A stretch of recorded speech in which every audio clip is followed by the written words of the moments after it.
langsung. Assalamualaikum. Oke, nih. Ya, Assalamualaikum warahmatullahi wabarakatuh. Selamat pagi menjelang siang kepada siswa-siswi kelas 12 AKL. Tetap belajar di rumah, jaga kondisi kesehatan. Baik, pada hari ini Bapak akan coba sampaikan materi tentang kewirausahaan yang berjudul haki dan sumber daya usaha. Definisi dari memahami hak atas kekayaan intelektual, menganalisis kebutuhan sumber daya usaha. Dari materi yang Bapak akan sampaikan tadi, ini berkenaan dengan suatu usaha seseorang di dalam pengakuan secara hukum, di mana banyak sekali hak cipta intelektual itu yang ditiru atau dijiplak, ya. Sementara si pemilik hak cipta kekayaan intelektual sendiri tidak mengetahui keberadaan atau tidak meminta izin kepada yang bersangkutan. Baik, kebutuhan usaha salah satunya ada hak cipta sebagai bagian dari hak intelektual. Apa hak intelektual itu?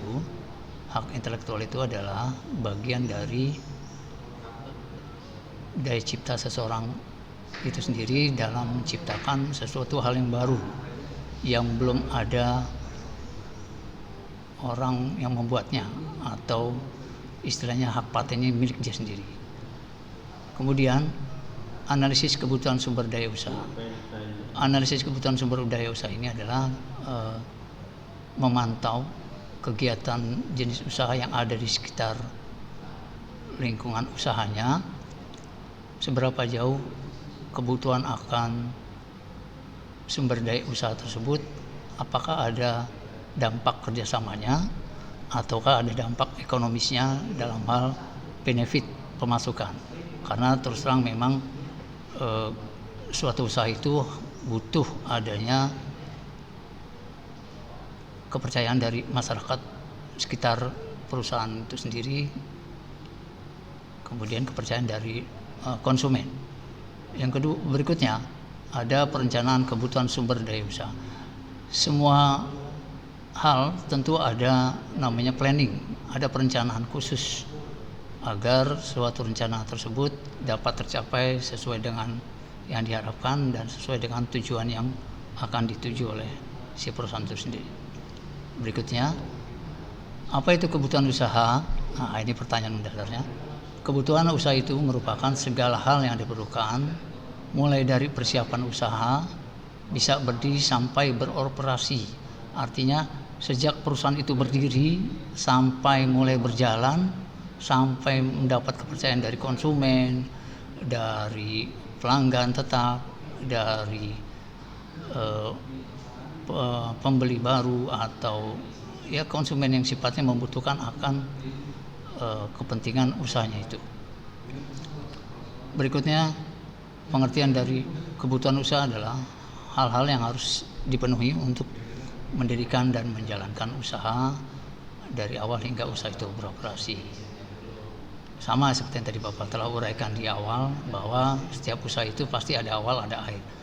Pada prinsipnya setiap perusahaan itu punya keinginan untuk memperoleh keuntungan yang cukup fantastis, artinya bisa langgeng, tidak hanya sesaat baru buka, baru muncul, tiba-tiba hancur, tiba-tiba bangkrut.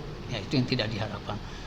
Paling tidak usaha operasinya tetap berjalan, atau istilahnya step by step, tahap demi tahap, tetap sampai tujuan. Kemudian hak cipta sebagai bagian dari hak atas kekayaan intelektual. Pengertian adalah bahwa hak dari pembuat sebuah ciptaan terhadap ciptaannya dan salinannya. Artinya, pernah kalian lihat di dalam satu buku atau di dalam satu teks dilarang mengcopy. Tapi kalau untuk kepentingan dalam hal pembelajaran tidak diperbanyak, artinya tidak dikomersialkan, tidak diperjualbelikan secara massal secara banyak, itu yang akan dituntut. Tapi kalau hanya untuk dipelajari satu lembar saja, itu tidak apa-apa. Tidak perlu harus kita izin dengan si pemilik hak patennya, si pemilik ciptaannya itu, atau salinannya kita copy, tapi sebatas untuk dipelajari, bukan untuk komersialkan tadi atau diperjualbelikan. Perbedaan hak cipta dan hak paten. Hak cipta itu tertuang dalam Undang-Undang Nomor 19 Tahun 2002 bahwa hak cipta atau hak eksklusif bagi penerima atau pencipta, hak untuk mengumumkan atau memperbanyak ciptaannya atau memberi izin untuk dengan tidak mengurangi pembatasan perundang-undangan. Jadi artinya seperti yang tadi Bapak uraikan, silakan dipelajari, tapi hanya sebatas untuk dipelajari, bukan untuk diperbanyak. Nah, ini nanti menyangkut dengan undang-undang.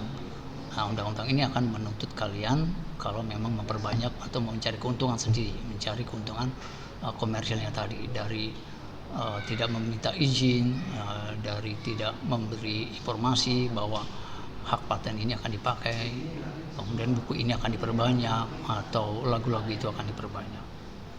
Banyak jenis lainnya. Hak paten, pengertiannya itu tertuang dalam pasal 1 ayat 1 Undang-Undang Nomor 14 Tahun 2001.